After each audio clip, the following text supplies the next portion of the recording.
নদিয়ায় স্বপুত্র কংগ্রেস নেতা খুনে আরও গ্রেফতার।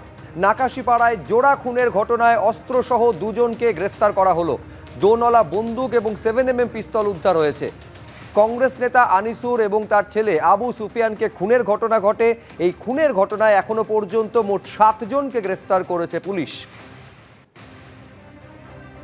গত 15ই আগস্ট আপনারা জানেন কংগ্রেস নেতা আনিসুর এবং তার ছেলে আবু সুফিয়ান রহমানকে গুলি করে খুন করা হয় এবং তারপরে নির্মমভাবে কোপানো হয়। হাসপাতালে নিয়ে যাওয়ার পথেই তাদের মৃত্যু হয়। এই গোটা ঘটনায় তৃণমূলের দিকে আঙুল তুলেছে কংগ্রেস।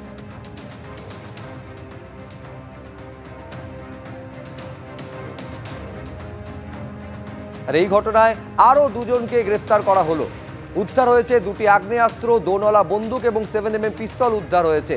এই ঘটনায় এখনো পর্যন্ত মোট 7 জন গ্রেফতার।